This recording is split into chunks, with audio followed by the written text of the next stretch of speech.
우리에게 주신 하나님의 말씀 요한복음 8장 24절, 25절 그리고 28절부터 30절 말씀만 읽도록 하겠습니다. 내용은 전체적인 것이고요. 오늘 다루지 못한 내용은 내일 아침에 오후 예배 때 여러분과 함께 나누도록 하겠습니다. 너희가 만일 내가 그인 줄 믿지 아니하면 너희 죄 가운데서 죽으리라. 그들이 말하되 내가 누구냐? 예수께서 이르시되 나는 처음부터 너희에게 말하여 온 자니라. 너희가 인자를 든 후에 내가 그인 줄을 알고 또 내가 스스로 아무것도 하지 아니하고 오직 아버지께서 가르치신 대로 이런 것들을 말하는 줄도 알리라. 나를 보내신 이가 나와 함께 하심으로 나는 항상 그가 기뻐하시는 일을 행함으로 나를 혼자 두지 아니하셨느니라. 이 말씀을 하심에 많은 사람이 믿더라. 아멘. 이제 2개 남았습니다. 오늘 생일을 맞이해서 여러분들에게 개나리꽃 색깔 종이에다가 말씀을 써서 나누어 드렸습니다. 요한복음에는 그 내용을 여러분 보시면 되겠어요. 요한복음에는 2개의 책이 들어있는데 하나는 표적의 책이라 불리고 다른 하나는 영광의 책이라고 불립니다. 노란색 책 종이에 있습니다. 여러분 이 내용 우리는 오늘도 표적의 속에 담긴 말씀을 묵상하고 있는데 12장까지가 표적의 책입니다. 표적은 기적을 지칭하는 요한의 용어인데요. 요한복음에는 7개의 표적이 있습니다. 그동안 우리는 5개의 표적을 만났고 이제 2개의 표적, 소경의 눈을 열어보게 하신 표적과 죽은 나사로의 눈을 뜨게 하신 표적이 남았습니다. 11장과 12장 서두에 있는 죽은 나사로를 살리신 표적은 십자가 고난과 죽음 그리고 부활과 영생을 위한 서곡인데요. 예수님은 사망 권세를 깨고 생명을 주는 분임을 계시하고 있습니다.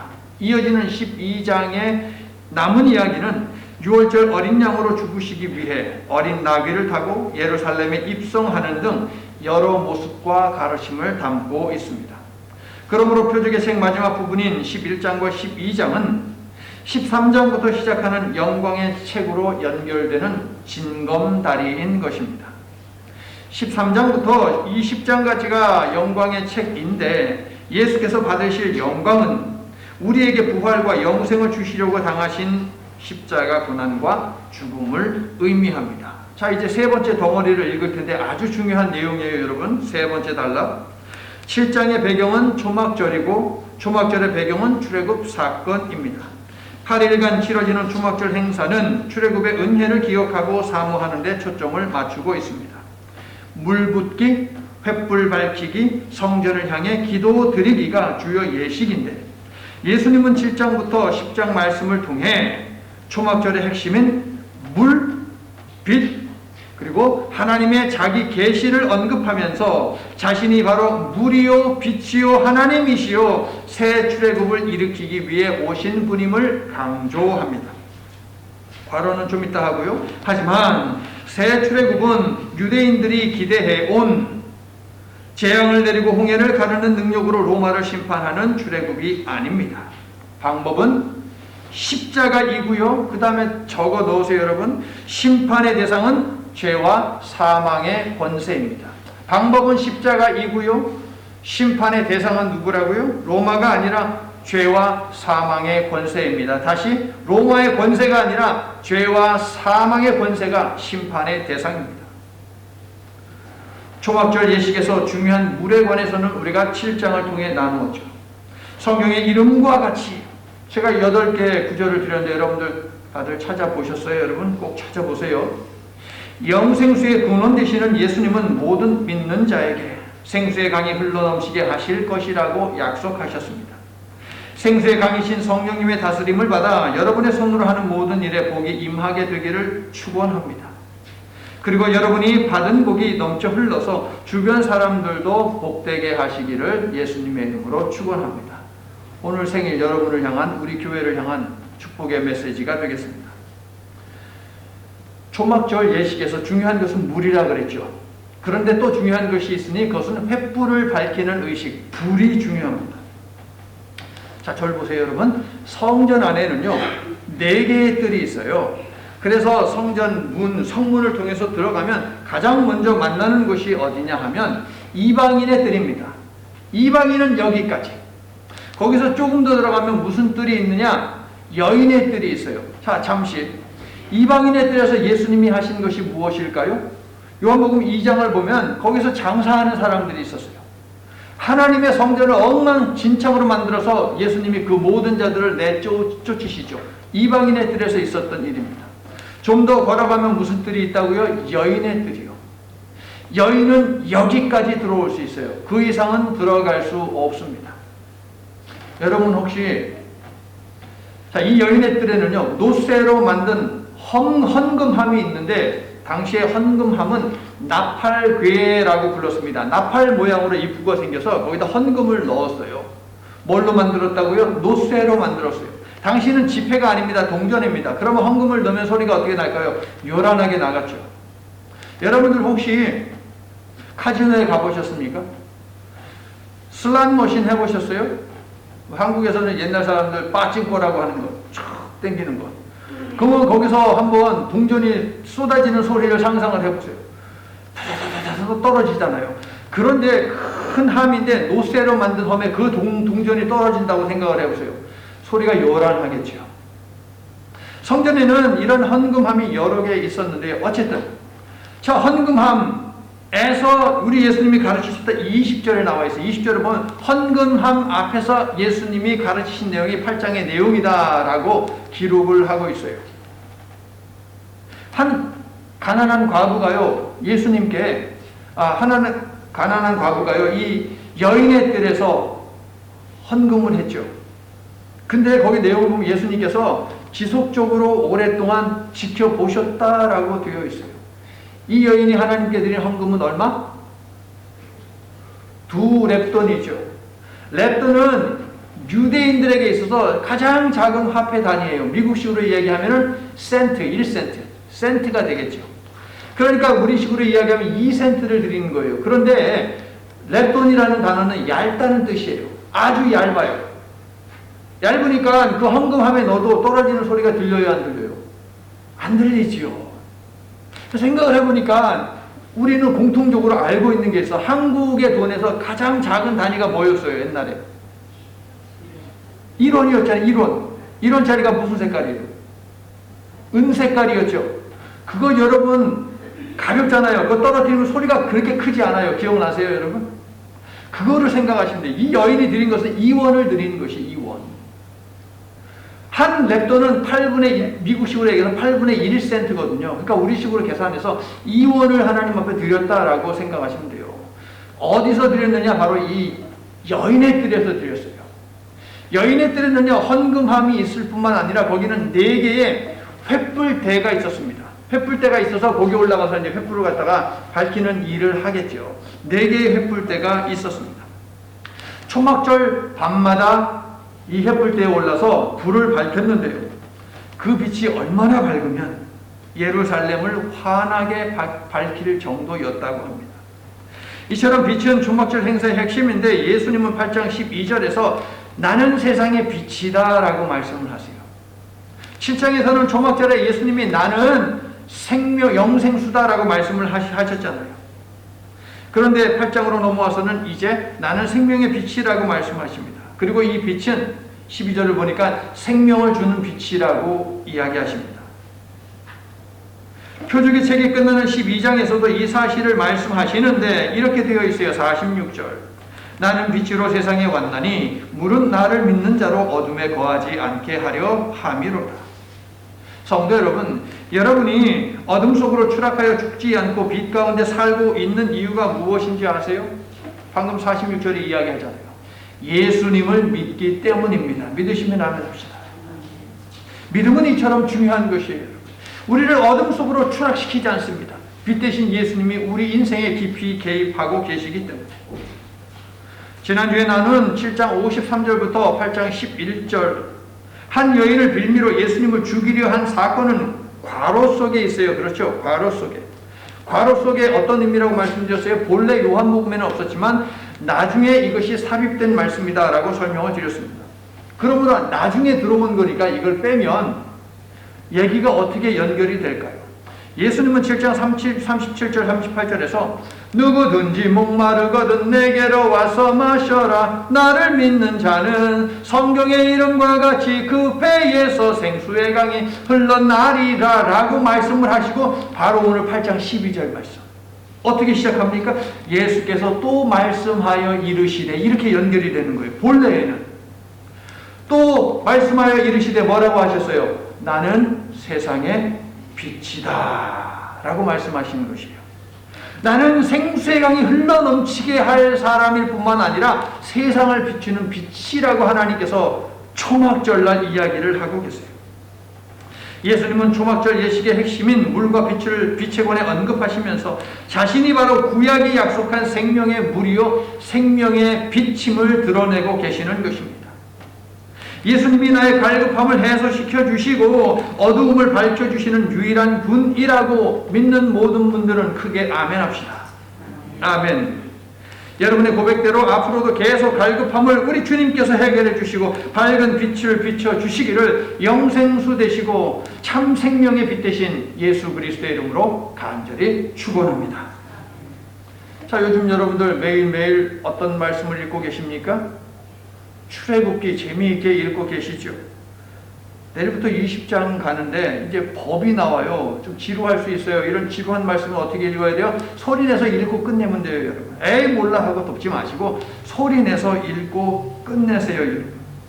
자, 오늘 받으신 개나리색 종이, 자, 개나리 종이, 자, 거기를 다시 보셔서 세 번째 단락을 보세요. 제가 중요하다라고 한 그 단락.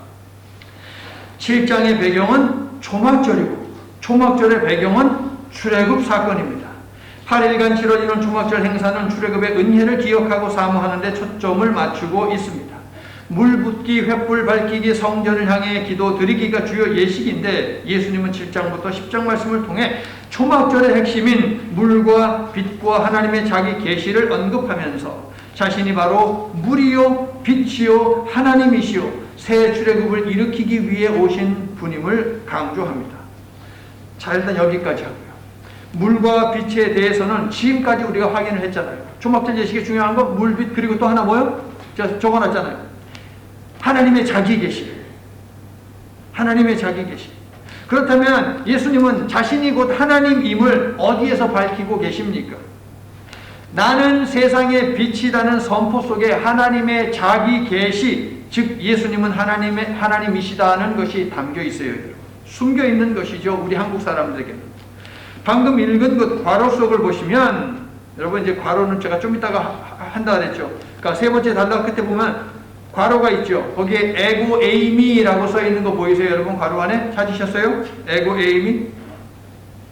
에고 에이미 따라해 보세요. 에고 에이미. 자, 좀 놀이를 좀 한번 해볼게요. 나는 세상의 빛이다라고 예수님이 말씀하셨어요. 그런데 에고 에이미라고 하는 그리스어를 넣어서 이것을 짬뽕시켜가지고 얘기하면 나는 세상의 빛이다. 이것은 에고 에이미 세상의 빛. 이게 바로 나는 세상의 빛이다는 것이에요. 8장 32절을 보시면 진리가 너희를 자유케 하리라 라고 하는 유명한 말씀이 있죠. 예수님이 나는 길이요 진리요 생명이다 라고 했죠. 그러면 나는 진리이다. 이것을 에고 에이미를 넣어서 하면 어떻게? 에고 에이미 진리 이렇게 되는 거예요. 오늘 성만찬을 할 때에 우리 예수님은 나는 생명의 떡이다 라고 하셨어요. 그럼 에고 에이미를 넣어서 하면 어떻게 돼요? 에고 에이미 생명의 떡 이렇게 되는 것이죠. 수준을 조금만 높여볼게요. 예수님께서요 바다를 풍랑이 있는 바다를 걸어서 제자들에게 가시죠. 제자들이 놀랍니다. 왜 놀랐을까요?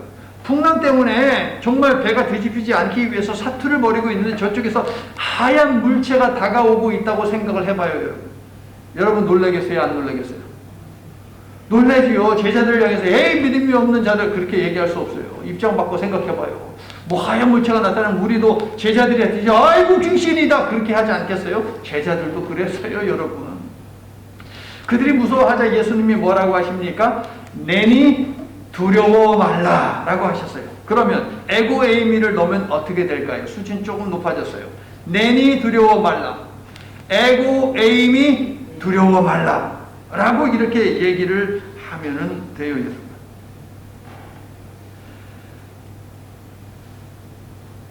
에고 에임이 두려워 말라. 자, 한번 따라해 볼게요. 지금은 이제 에고 에임이 크리스찬. 이거 한국말로 번역하면 어떻게 돼요? 나는 크리스찬이다 라고 되겠죠. 그러면 나는 홍길동이다 어떻게 되겠어요? 에고 에임이 홍길동. 자, 이제 여러분의 이름을 넣어서 한번 그리스말 섞어가지고 얘기를 그리스말로 한번 해보세요. 여러분, 나는 아무개다라고. 시작. 에고 에임이 자시와장. 여러분의 이름은 안 들리고 왜 제 이름만 들립니까? 여러분, 에고 에이미는 나는 멋멋이다. 괄호 안에 제가 썼듯이 나는 멋멋이다 라고 하는 뜻이에요. 그런데 참 잘하셨는데요, 만약에 유대인들이 오늘 우리의 예배 속에 있다면 그들은 화를 냈을 거예요. 감히 함부로 에고 에이미라고 말했다고 하면서 8장 마지막 절을 보시면 돌을 들어 치려고 했을 것입니다. 왜 그럴까요? 개나리꽃 종이에 제가 괄호해놓고 출애굽기 3장 14절이라고 썼죠. 출애굽기 3장 14절을 보시면 하나님께서 모세에게 자기를 드러내세요 소개하십니다. 내가 누구라고. 뭐라고 말씀하시느냐? 나는 스스로 있는 자다. 스스로 있는 자가 나를 너희에게 보내셨다 하라 라고 되어 있어요. 자, 지난주에 배운 대로 예수님 당시에 유대인들은 아람어를 대체로 사용했고요. 하나님의 말씀을 공부하는 사람들만 히브리어도 알고 있었습니다. 자, 고대 그리스어, 이것은 비즈니스 하는 사람들은 반드시 사용을 해야 한다라고 했죠. 고대 그리스어로 스스로 있는 자를 번역하면 에고 에이미예요. 에고 에이미는 출애굽기 3장 14절에 있는 스스로 있는 자, 이것을 그리스어로 표현할 때 에고 에이미. 그런데요, 유대인들은 하나님의 이름을 함부로 말하지 않습니다. 에고 에이미는 곧 하나님이에요. 그러므로 이 말을 함부로 말로 하면 돼요, 안 돼요? 안 돼요, 유대인들은. 그래서 우리가 오늘 조금 전에 앉아서 에고 에이미 홍길동, 에고 에이미 크리스찬, 에고 에이미 두려워하지 말라, 에고 에이미 세상의 빛, 이 말을 하면 유대인들은 아주 얼굴이 빨개졌을 거예요. 감히 하나님의 이름을 말한다고 말입니다. 그런데 예수님은 유대인이면서도 계속해서 내가 에고 에임이다 라고 말씀을 하세요. 6장에서 에고 에임이 생명의 떡, 에고 에임이 두려워하지 말라고 하시더니 8장에서는 본격적으로 자신이 곧 에고 에임이 하나님이라고 계시를 하십니다. 12절에서 에고 에임이 세상의 빛이라고 하셨고, 자, 이제 다음이 중요해요. 다음이 중요해요. 24절 보세요. 내가 그인 줄이라고 써있죠. 네모박스, 내가 그인 줄, 에고 에이미인 줄 믿지 아니하면 너희 죄 가운데서 죽으리라 하시고, 28절도 보시면 너희가 인자를 든 후에 또 있죠. 내가 그인 줄, 네모박스, 내가 에고 에이미인 줄 알리라고 하십니다. 자, 네모박스 하신 내가 그인 줄, 이게 뭐냐면 정확히 에고 에이미예요. 내가 그인 줄, 그러니까 하나님이라는 거예요. 내가 바로 하나님이야 라고 말씀을 하시면서 이 사실을 믿지 않으면 너희 죄 가운데 죽는다라고 하십니다. 예수님은 아예 대놓고 자신이 에고 에임이 하나님이심을 8장에서 드러내고 계십니다. 계시하고 계세요. 성도 여러분, 성경은 예수님이 인간의 몸을 입고 이 땅에 오신 하나님임을 증거하는데 여러분은 이 사실을 믿으십니까? 우리는 믿는데 유대인들은 믿지 않아요. 지금도 믿지 않습니다. 그래서 그들은 자기들 성경을 읽다가 하나님의 이름이 나오면 우리는 여호와라고 읽지만 그들은 아도나이, 주님이라고 읽고 넘어가요. 절대 입으로 하나님의 이름을 얘기하지 않습니다. 그들은요, 하나님이 로마의 권세를 깨고 이스라엘을 구원해 줄 것을 기대했지만 하나님은 무슨 권세를 깨셨다고요? 죄와 사망의 권세를 깨고 인류를 구원하기 위해서, 영생을 주기 위해서 인간의 몸을 입고 이 땅에 오신 분이세요. 구약이 이 사실을 증거하고 있기에 우리는 믿는데 구약을 받은 유대인들은 믿지를 않아요. 참 이상하지 않습니까? 하나님께서 계획하신 출애굽의 방법은 성육화하시어 친히 유월절 어린 양이 되시고 십자가에 죽으시는 것인데 이것을 받아들일 수 없어서 그들은 예수님을 영접하지 않았던, 믿지 않았던 것입니다. 자기들 방식대로 구원을 이루기를 원했다는 거예요. 하나님의 계획과 뜻은 중요하지 않았다는 것이죠. 내가 곧 에고 에임이 하나님이다. 죽음의 시간이 임박해 오면서 하나님의 자기 계시는 더욱 강해집니다. 그래서 18장에서는 구체적으로 얘기하는 거예요. 내가 바로 하나님이다. 예수님은 자신이 곧 하나님임을 강력하게 드러내시며 구원의 자리로 모두를 초청하신 것이에요. 그러나 그들은 예수님을 영접하지 않아요. 알면서도 믿지 않아요. 이런 자들을 향해서 우리는 뭐라고 이야기합니까? 한국 사람들. 죽으려고 환장했네. 딱 그거예요. 딱 그거. 알면서 진리인 줄 알면서 구원의 길인 줄 알면서도 싫다는 거예요. 자기들 원하는 것이 아니라 죽으려고 환장한 것이죠, 여러분. 우리는 지금 사순절을 보내고 있는데요. 자신을 세상의 빛이라고 말씀하신 후 예수님은 계속 얘기하세요. 나 떠날 거야. 나 떠날 거야. 나 떠난다고. 14절. 나는 내가 어디서 오며 어디로 가는 것을 알거니와. 21절. 내가 가리니 내가 가는 곳에는 너희가 오지 못하리라.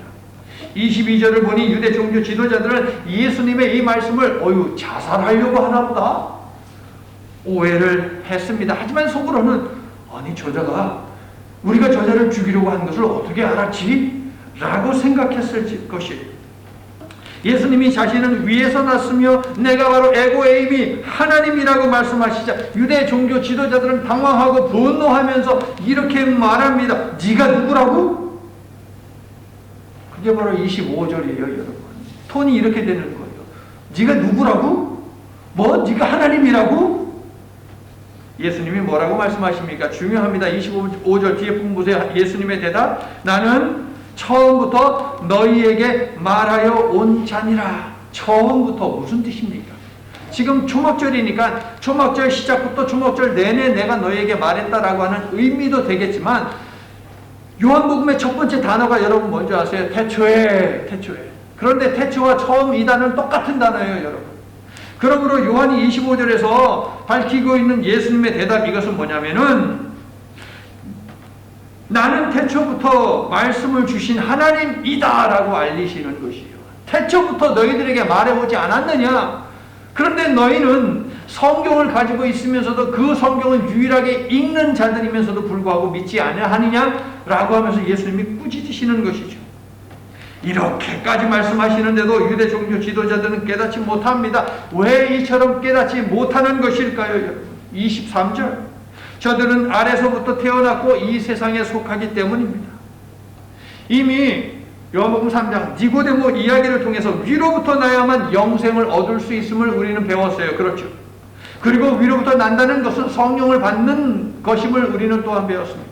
즉 성령을 받지 아니하면 영생을 얻을 수 없다는 것을 우리는 배워서 알고 있습니다. 성경의 이름과 같이 예수님은 7장에서 구약에 예언한 보좌로부터 흘러나오는 생수의 강은 다름 아닌 성령임을 구체적으로 알려주셨고 이 성령을 주시는 분은 바로 자신임도 밝히셨습니다. 예수님의 말씀을 깨닫지 못하는 자들은 하나님의 영과는 거리가 먼 자들로 세상에 속하여 육신의 욕망대로 사는 자들입니다. 그리고 이런 자들을 44절을 보니까 뭐라고 칭합니까? 사탄 마귀를 아비로 둔 자들이라고 이야기합니다. 그에 비해 그 자식이라고 했습니까? 그들 또한 예수님을 죽이려고 거짓말하고 살인한 자들이에요. 마귀는 살인자요 거짓말쟁이잖아요. 결코 영생을 받을 수 없는 자들인 것이죠. 성도 여러분, 우리는 예수께서 약속하신 성령을 받은 사람들입니다. 맞습니까? 여러분 성령 받으셨어요? 성령이 우리 가운데 역사하기 때문에 예수님을 주님으로 고백하고 이처럼 나와서 하나님을 예배할 수 있는 것이에요. 그러므로 여러분은 성령을 받은 사람들이 분명합니다. 아멘이세요? 성령님이 도우시니 하나님 나라에 갈 때까지 쭉 예수님을 삶의 주인으로 모시며 사시기를, 그 길을 결코 포기하지 마시기를 예수님의 이름으로 축원합니다. 자, 이제 예수께서 이 성령님을 우리에게 주시기 위해 가셔야 했던 길에 대해서 집중하고자 하는데요. 그 길은 무슨 길이냐? 십자가의 길이에요. 십자가의 길. 성령을 주시기 위해서는 십자가의 길을 가셔야 돼요. 부활과 영생을 주시기 위해서는 예수님은 십자가의 길을 가셔야 돼요. 개나리꽃 종이에 썼듯이 하나님께서 새 출애굽을 위해 택하신 방법은 무엇이냐? 재앙과 홍해를 가르는 능력을 다시 보이는 것이 아니라 유일절, 유월절 어린 양으로 십자가에 오르시는 것이었어요. 죽어야 알게 될 진리. 예수님이 죽으셔야 돼요.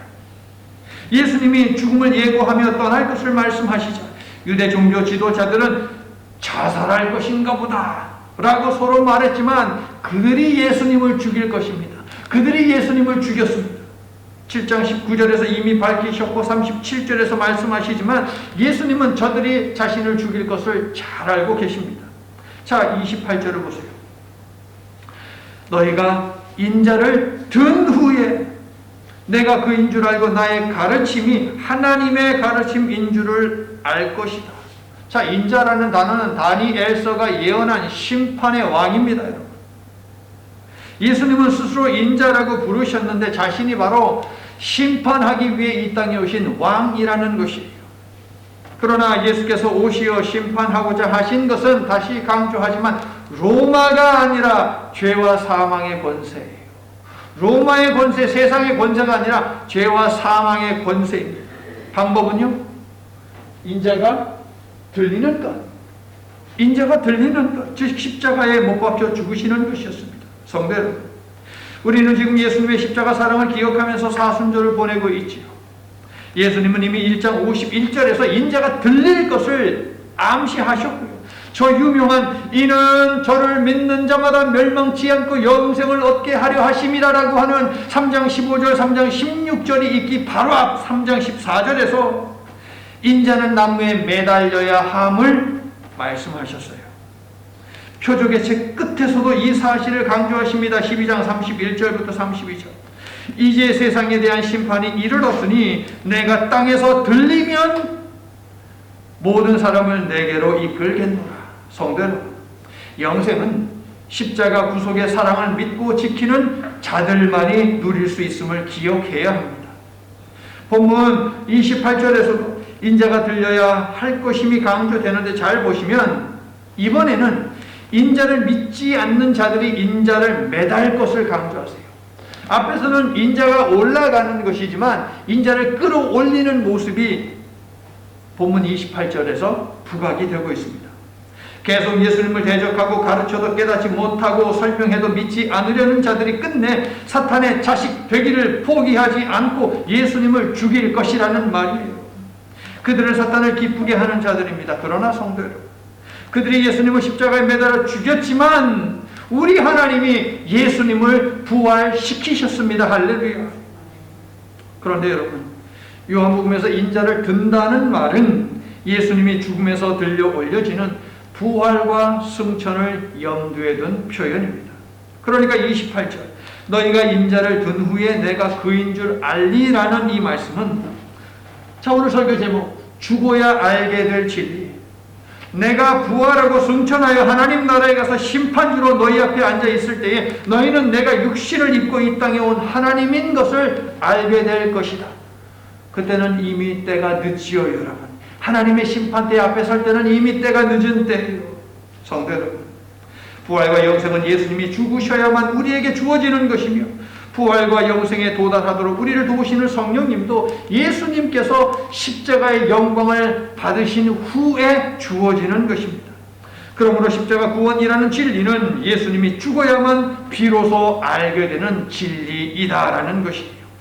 또한 예수님을 믿는 자들이나 믿지 않는 자들이나 죽어야만 십자가 구원의 진리가 참이었다는 것을 비로소 알게 될 것입니다. 죽음 이후 모든 인간은 하나님의 약속이 참이었음을 알게 될 텐데 그때 십자가 구원의 사랑을 믿는 우리와 같은 믿음의 사람들은 생명의 부활을 얻게 되지만 믿지 않는 자들은 심판의 부활을 얻게 된다라고 요한복음 5장 29절은 밝히고 있습니다. 7장에서 예수님이 너희가 나를 죽이려고 한다고 말씀하시자 그들은 예수님을 귀신 들린 자로 치부했죠. 8장 48절을 보면 그들의 이러한 생각에는 변함이 없습니다. 그러나 귀신 들리고 사탄의 노예가 된 자는 누구입니까? 바로 그들입니다. 그들은 말로는 하나님께 영광을 돌린다고 하지만 하나님은 그들과 함께 하지도 그들을 기뻐하지도 않으십니다. 그들은 죽고 난 후에 알게 될 것이에요. 예수님만이 유일한 구원의 길이요 진리였다는 사실을 말입니다. 죽어야 알게 될 진리. 그러나 때는 이미 늦었습니다. 이미 멸망 속에 있기 때문이죠. 성도 여러분, 십자가 구속의 은혜를 믿는 믿음을 마지막 숨을 쉴 때까지 잘 지킴으로 생명의 면류관을 받고 구원의 잔치에 참여하는 우리 모두가 될 수 있기를 예수님의 이름으로 축원합니다. 이제 말씀을 마칩니다. 하나님께서는 37주년을 축하하며 예배하는 우리 모두를 축복하시면서 믿음을 잘 지켜 예수님을 통해 보이신 진리를 꼭 우리의 것으로 만들라고, 그것이 참된 진리임을 확인하라고 하십니다. 8장 51절, 진실로 진실로 너희에게 이르노니 사람이 내 말을 지키면 영원히 죽음을 보지 아니하리라. 믿으십니까? 예수님은 오늘 본문 29절에서 하나님이 함께하는 인생이 되는 비결을 알려주시는데, 그것은 하나님이 기뻐하시는 일을 항상 행하는 것입니다. 하나님이 기뻐하시는 일, 그것은 무엇입니까? 예수님을 믿어 구원에 이르고 부활과 영생을 받는 것입니다. 할렐루야. 우리에게 손해되는 것이 없잖아요. 예수님을 믿어 용서함 받고 부활과 영생의 복을 받는 것, 이것이 하나님이 원하시는 것이에요. 기뻐하시는 것이에요. 올해로 37살이 된 우리 교회에서는 앞으로도 이 복음이 계속 교육되고 선포될 것입니다. 주께서 주신 복음을 앞으로도 여러분의 삶을 통해 드러내고 그러므로 나누시기를 바랍니다. 그래서 여러분의 가족과 지인들도, 그리고 우리가 동역하는 독일과 IT와 인도네시아와 한국의 선교 대상자들도 하나님 나라에서 예수 구원의 진리를 확인하는 그 복을 누리게 하시기를 예수님의 이름으로 축원합니다. 하나님, 우리로 하여금 예수님을 만나는 은혜를 주시고 예수님을 믿는 복을 허락해 주셔서 감사합니다. 그리고 믿음의 인연으로 우리를 묶어 주시어 썸더하미 장로교회에서 함께 예배하며 하나님의 선교를 위해 한 마음으로 섬기게 해 주시니 또한 감사합니다. 하늘과 땅의 모든 권세를 내게 주셨으니 그러므로 너희는 가서 모든 민족과 제자로 삼아 아버지와 아들과 성령의 이름으로 세례를 베풀고 내가 너희에게 분부한 모든 것을 가르쳐 지키게 하라. 볼지어다 내가 세상 끝날까지 너희와 항상 함께 있으리라. 오직 성령이 너희에게 임하시면 너희가 권능을 받고 예루살렘과 온 유대와 사마리아 땅 끝까지 이르러 내 증인이 되리라. 사랑의 하나님, 예수님의 유언인 이 명령을 기억하며 앞으로도 함께 지혜를 모으고 힘을 다하여 우리 교회를 향한 하나님의 뜻을 실천하고 생명의 복음을 이웃에게 증거하고 나누는 썸더하미 장로교회와 섬기는 모든 성도들이 되도록 도와주시옵소서. 예수님 이름으로 기도드립니다. 아멘.